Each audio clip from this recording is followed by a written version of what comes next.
Begitu orang yang beriman kepada takdir, bukan cuma percaya, bukan cuma nerima, tapi beriman, meyakini takdir itulah yang terbaik untuk dia. Bisa jadi karena kita dikasih ujian di dalam rumah. Saya punya teman ya, dia diuji dengan anak yang istimewa. Gimana istimewanya? Autis. Karena anaknya ini istimewa, bapaknya juga diberikan rezeki yang istimewa. Ada keluarga yang anaknya harus cuci darah, bapaknya rezekinya lancar banget, tapi ketika anaknya udah wafat, rezekinya seret. Jadi kesulitan biasanya datang membawa kemudahan. Makanya kalau ngelihat takdir sulit, jangan yang dilihat angle-nya sulit doang. Coba di switch, lihat angle yang lain. Apa kemudahan yang dia bawa? Pasti ada, nggak mungkin nggak ada. Kalau nggak ada berarti ayatnya salah, dan nggak mungkin ayatnya salah. Bersama kesulitan ada kemudahan, bersama kesulitan ada kemudahan, satu paket. Jadi kalau kita diuji dengan suami, mungkin kita diberkahi dengan anak. Diuji dengan anak, diberkahi dengan keluarga. Atau diuji dengan keluarga, diberkahi dengan teman. Diuji dengan teman, diberkahi dengan sahabat yang lain, dan seterusnya. Gak pernah sendiri, pasti berdua dengan kemudahan. Itu satu paket. Makanya beriman kepada qadha dan qadar, syarrihi wa khairihi. Yang buruk menurut kita ataupun yang baik. Karena dua-duanya, kalau yang baik ya berarti baik. Kalau yang buruk minimal membawa kebaikan. Makanya saya sering bilang quote-nya gini. Kalau pasangan kita bukanlah kebaikan dalam hidup kita, menurut kita nggak ada kebaikannya, maka sesungguhnya kebaikan hidup kita datang lewat dia. Yakinlah itu. Kalau pasangan kita, pekerjaan kita, nasib kita, keadaan kita bukanlah kebaikan menurut kita dalam hidup, maka yakinilah kebaikan datang melalui itu. Mungkin suami kita bukan kebaikan, Ustadz. Udah saya pikir-pikir tentang suami saya, nggak ada kebaikannya. Kayaknya nggak mungkin sih. Tapi kalaupun ya kayak gitu, walaupun nggak mungkin ya, kecuali suami kita Firaun kali ya. Kalau suami kita Firaun, oke, nggak ada kebaikannya. Siapa yang kayak gitu? Ya Asia, istri Firaun. Ada nggak kebaikan Firaun? Ada, Ustadz. Apa? Dia nggak poligami.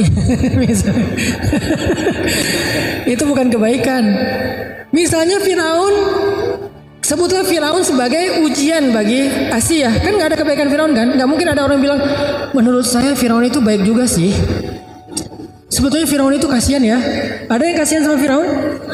Ada yang ngefans sama Firaun?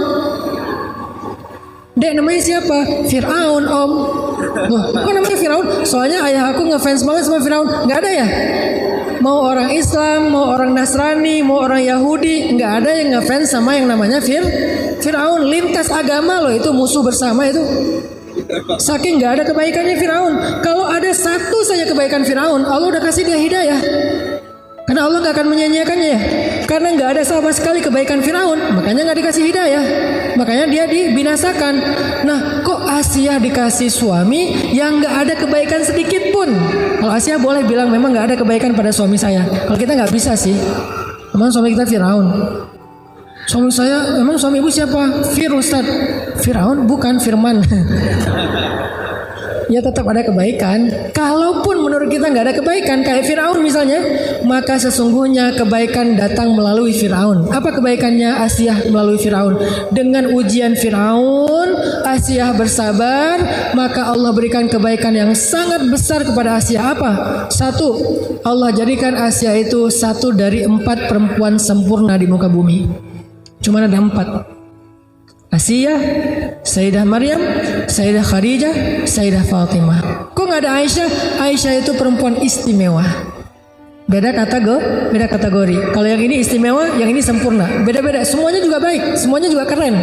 Cuman beda istilah. Khadijah, Fatimah, Maryam, dan Asia perempuan sempurna.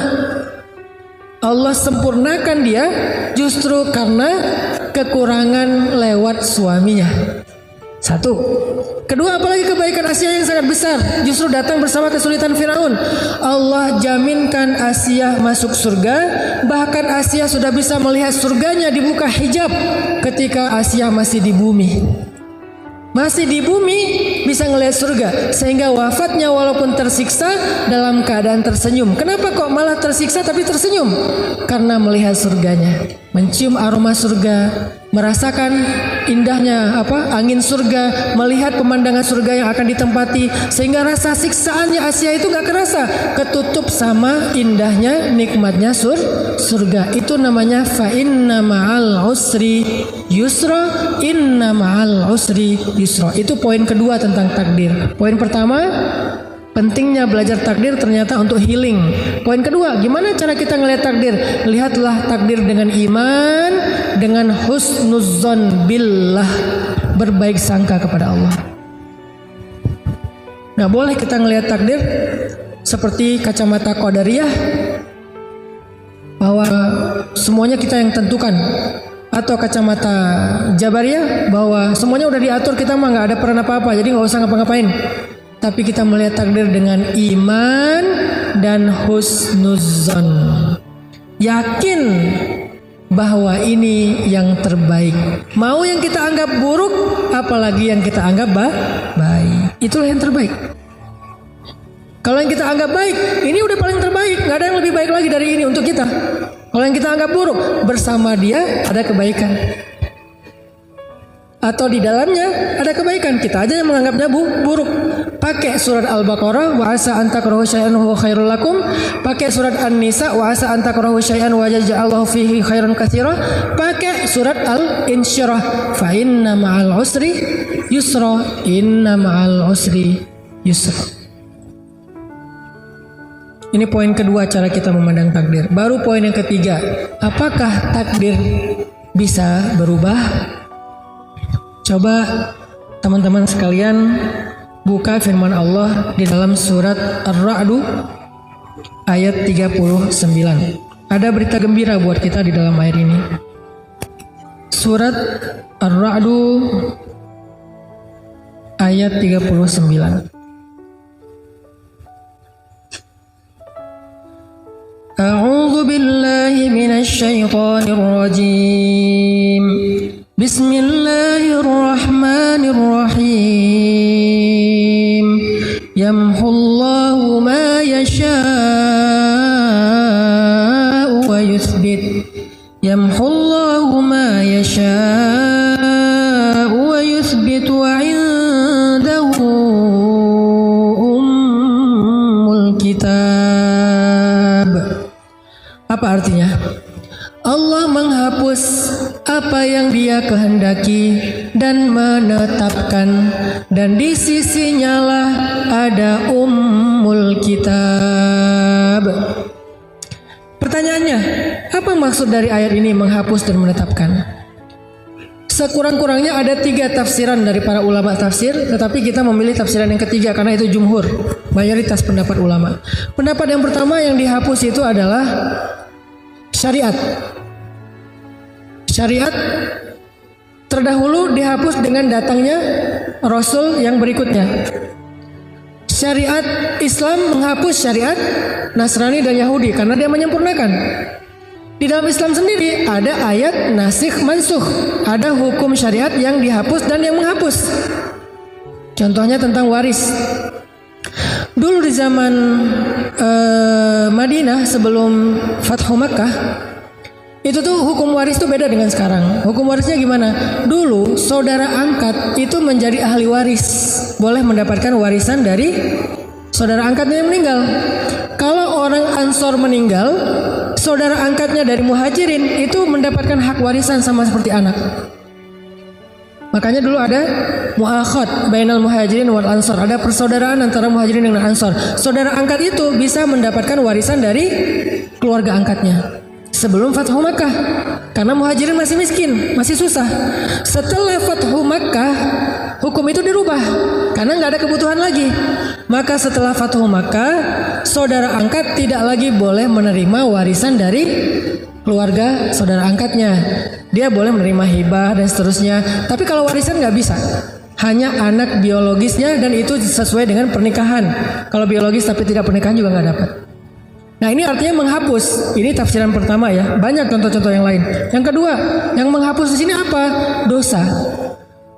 Dengan taubat Allah menghapus dosa. Jika Allah berkehendak Allah mengampuni, jika Allah berkehendak Allah mengazab. Itu yang pendapat kedua. Jadi kalau kita bertobat dosa kita dihapuskan. Kalau kita zikir dosa kita dihapuskan. Kalau kita sholat dosa kita dihapuskan.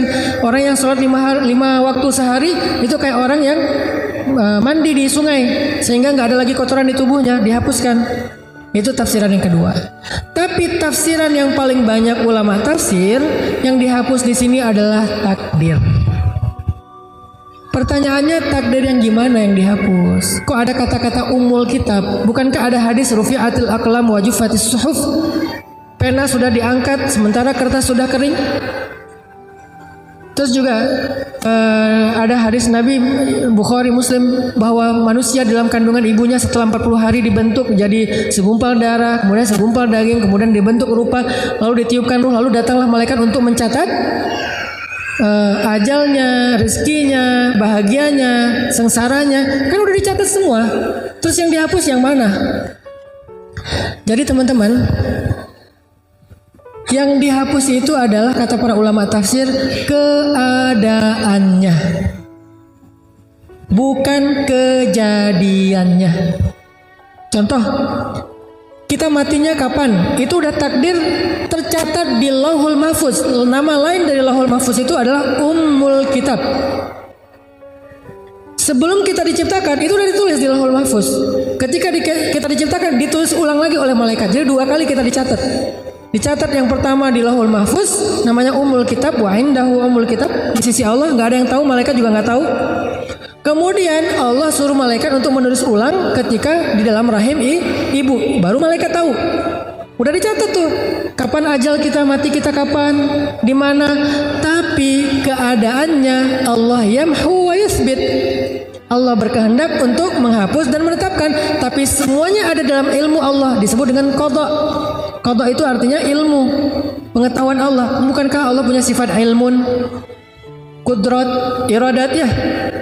Sedangkan takdir kan ada qada, ada qadar. Qada itu ilmu Allah, qadar itu kejadiannya. Kejadiannya tidak berubah. Kita akan mati pada tanggal itu.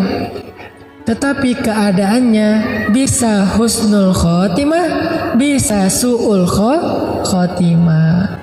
Sehingga muncullah doa dari Umar bin Khattab dan Abdullah ibnu Mas'ud tentang takdir. Dan kedua sahabat ini ulamanya sahabat, bukan sahabat biasa, ulamanya sahabat. Jadi sahabat itu ada 7 ulama mereka, kibarus sahabah atau kibarul ulama indas sahabah, 7 ulama besarnya sahabat. 2 di antara 7 itu Umar dan Abdullah ibnu Mas'ud. Kedua orang ulamanya sahabat ini pernah berdoa gini, Allahumma in kunta katabtani min ahlil syaqiyah famhini waktubni min ahlis sa'adah fa innaka tamhu ma tasha wa tuthbit wa indaka ummul kitab. Ya Allah, seandainya engkau mencatat aku termasuk orang yang sengsara, yang celaka, yang gak bahagia, hapuslah catatanku dan gantilah aku menjadi orang yang bahagia. Engkau menghapus apa yang engkau kehendaki dan menetapkan, dan di sisimulah ummul kitab. Umar bin Khattab pernah melakukan perjalanan dari Madinah ke satu negeri. Di tengah jalan tiba-tiba dapat berita bahwa negeri itu sedang diserang wabah yang menular. Kalau di kita tuh kayak pandemi yang kemarin ya. Nah, pas Umar tahu di sana itu lagi ada wabah dan menular, Umar balik arah pulang, nggak jadi lanjut. Terus orang-orang nanya kepada Umar, afirarun min qadarillah ya Amirul Mukminin? Apakah kita lagi lari nih dari takdir Allah wahai Amirul Mukminin? Apa jawaban Umar? Naam, firarun min qadarillah ila qadarillah. Ya, kita lagi lari dari satu takdir Allah ke takdir yang lain. Apa maksudnya? Kita lari berharap mendapatkan takdir yang baik, menghindar takdir yang buruk. Takdir yang maksud di sini apa? Keadaannya. Dan semua itu ada di dalam ilmu Allah. Semua itu tercatat di Lauhul Mahfuz. Makanya tugas kita berikhtiar, merencanakan, berharap, meminta kepada Allah. Allah yang mengubahnya. Iyasya yamhu Wa yasha yuthbit. Kalau Allah berkehendak ya Allah hapus, kalau Allah berkehendak ya Allah tetapkan. Tapi semuanya adalah ketentuan Allah dan Allah Maha Adil kepada hambanya. Jadi kita matinya tetap di tanggal yang sama, tapi dalam keadaan yang Allah berkehendak seperti apa dan kita berharap yang terbaik. Begitu juga jodoh. Jadi siapa jodoh kita misalnya ditetapkan? Si Agus misalnya. Mas Agus. Ya udah nggak akan jadi bagus. Ya Agus saja, nggak ditambah B ya. Jadi Agus tetap Agus. Tapi kalau kita belum berdoa kepada Allah meminta takdir yang baik, bisa jadi Agus ini jengkelin. Bisa jadi kita dengan Agus ini gak happy, ribut terus, panas terus keadaannya, gak ada rasa, dingin. Tapi begitu kita, ya Allah, jika Engkau takdirkan aku dengan Agus ini ribut terus, hapuslah ya Allah, ganti dengan romantis. Tiba-tiba dia pulang kerja bawa bunga. Tiba-tiba dia nelpon, kamu udah makan belum? Oh kan hari ini puasa. Oh ya maaf. Tiba-tiba dia meluk kita, sayang sama kita, kata-katanya romantis. Tiba-tiba kita muncul rasa yang sangat besar kepada dia. Itu takdir Allah. Nah kita minta kepada Allah yang terbaik. Orangnya nggak berubah, tapi keadaannya berubah. Anaknya nggak berubah, tapi kesolehannya berubah. Pekerjaannya nggak berubah, tapi keberkahan rezekinya berubah. Dan kita meyakini semua itu adalah yang terbaik di sisi Allah. Ada cerita, Nabi pernah cerita gini. Nanti di hari kiamat ada 4 orang yang masuk neraka karena dia ahli maksiat, dosa, banyak dosanya. Setelah lama di neraka, keempat orang ini dikeluarkan dari api neraka, dihisap ulang. Apakah dosanya udah habis atau masih sisa? Ketika dihisap, ternyata dosanya masih banyak. Saking banyaknya dosa, udah diazab masih banyak dosanya. Lalu kata Allah kepada malaikat, masukkan mereka lagi ke dalam neraka. Ketika mereka mau dibawa ke neraka, salah satu dari 4 orang ini menoleh dan mengatakan, "Ay Rabbi, ya Allah, ma zanantu annaka satu'iduni ilan nar." Ya Allah, saya nggak pernah berpikir zon ya.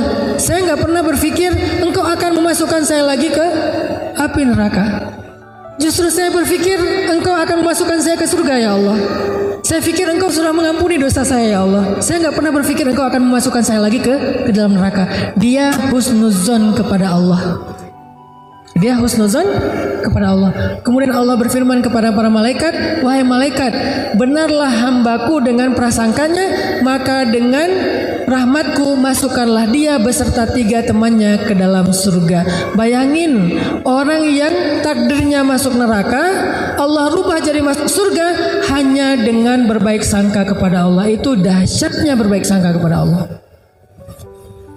Sehingga seneraka apa sih hidup kita?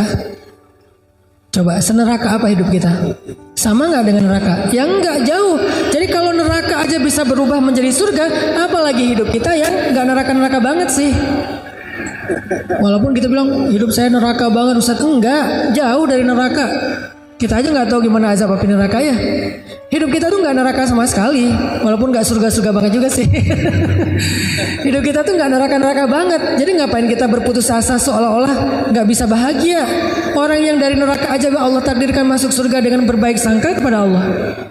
Sama kayak cerita Nabi tentang umat Nabi Musa. Nabi Musa pernah nanya ke Allah, kan Nabi Musa itu kalim ya, bisa bicara dengan Allah. Rabbi, kata Nabi Musa, siapa umatku yang paling rendah derajatnya, yang paling telat masuk surganya? Kata Allah, umatmu yang paling rendah derajatnya itu tuh laki-laki buta yang paling telat masuk ke tempat ibadah. Dicari sama Nabi Musa, oh ini nih orang tua buta, kalau ibadah pasti masbuk, istiqomah banget masbuknya, bertahun-tahun masbuk aja. Ke ma'bad, ke tempat ibadahnya Nabi Musa, dia pasti telat. Ini nih orang yang paling rendah nih. Suatu saat dia wafat. Ketika dia wafat, Nabi Musa nanya kepada Allah, ya Rabbi, di neraka mana dia sekarang setelah dia wafat? Kata Allah, Musa, dia di dalam taman-taman surga. kuburnya seperti taman surga. Nabi Musa heran, ya Rabbi, bukankah dia itu orang yang paling rendah, yang paling terakhir dapat nikmat surga? Kenapa kuburnya bukan jadi lubang neraka, apa malah jadi taman surga? Apa kebaikan dia ya Rabbi? Padahal dia orang yang paling rendah, harusnya kami duluan yang masuk surga. Kenapa dia duluan? Maksudnya surga kubur ya. Lalu Allah menjawab Musa, suatu hari dia diajak jalan sama teman-temannya apa istilahnya tuh? Dituntun. Dia diajak jalan sama temannya, dituntun sampai ke sebuah taman yang sangat luas, indah, nikmat.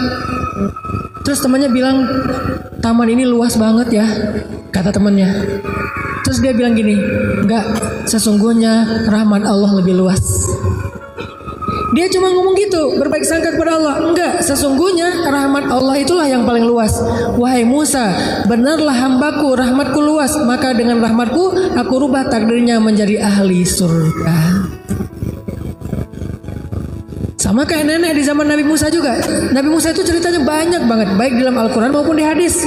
Kan di Al-Quran itu cerita yang paling panjang selain cerita Nabi Muhammad, Nabi Musa ya. Ada di banyak surat kan. Di dalam hadis juga Nabi pernah bercerita tentang nenek-nenek yang minta anak. Ya Nabi Allah, berdoalah kepada Allah supaya saya punya anak. Nabi Musa, ya Allah, ini ada nenek-nenek yang minta anak. Kata Allah, Musa, takdirnya dia gak akan punya anak. Nek, maaf ya, Allah udah mentakdirkan nenek gak punya anak. Oh iya, pulang. Besok balik lagi, ya Nabi Allah, doakan kepada Allah saya punya anak. Kan udah kemarin, siapa tahu hari ini berubah. Ya Allah, nenek yang kemarin minta anak, Musa takdirnya gak akan punya anak. Nek, kata saya juga, sabar ya, gak akan punya anak. Walaupun dialognya gak gitu-gitu banget sih. Ini storytelling. Oh iya, pulang lagi. Lusa datang lagi. Nabi Musa, doain saya punya anak. Kan udah kemarin, siapa tahu hari ini berubah. Ya Allah, nenek yang kemarin takdirnya gak akan punya anak. Nek, sabar aja, takdir nenek emang gak akan punya anak. Ya udahlah. Ya pulang. Gak balik-balik lama. Setelah sekian lama datang-datang bawa bayi. Nabi Musa, tangannya gak gini sih. Nabi Musa, nenek yang dulu, iya, ini siapa? Ini anak saya. Anak saya gimana maksudnya? Ya anak biologis saya. Nenek ini pakai bahasa biologis, ilmiah banget. Ini anak saya, ini anak kandung saya kalau bahasa orang dulu ya. Gimana ceritanya nenek bisa punya anak? Ya tanya aja ke Allah. Ya Allah, gimana cerita si nenek bisa punya anak? Allah bilang, setiap kali dia datang kepadaku berharap punya anak, aku jawab takdirnya gak akan punya anak. Dia pulang dengan mengatakan, Ya Rahim, Ya Rahim, irhamni. Ya Rahim, irhamni. Ya Allah, Ya Rahman, Ya Rahim, Maha Penyayang, kasihanilah saya. Wahai Maha Pengasih, kasihanilah saya. Wahai Maha Pengasih, kasihanilah saya. Engkau pasti kasihan sama saya. Engkau pasti gak tega sama saya. Berbaik sangka sama Allah. Besok datang lagi, Nabi Musa, doain saya punya anak. Saya bilang dia gak akan punya anak. Ya Rahim, kasihanilah saya. Engkau pengasih kan, pasti kasihan kan sama saya. Datang lagi, bolak-balik, tapi terus berbaik sangka kepada Allah. Ini namanya ilhah.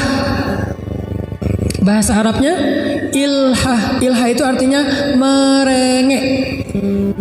Dan Allah suka hamba yang merengek. Bahasa lain dari ilhah, awwah. Dan Nabi yang paling awwah itu Ibrahim. Karena Ibrahim itu awwahun. Awwah itu artinya da'a. Da'a itu artinya kalau meminta itu berulang kali dan lama, terus minta yang sama.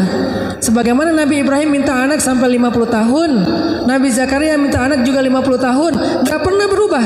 Kita baru sehari 2 hari, ya udahlah kayaknya gak dikabulkan. Mana ilhahnya? Alihu ila rabbikum. Ilhahlah kepada, merengeklah kepada Rabb kalian. Allah itu pasti akan menghargai rengekan kita. Gak terganggu loh. Gak enak loh merengek sama Allah, ntar Allah repot.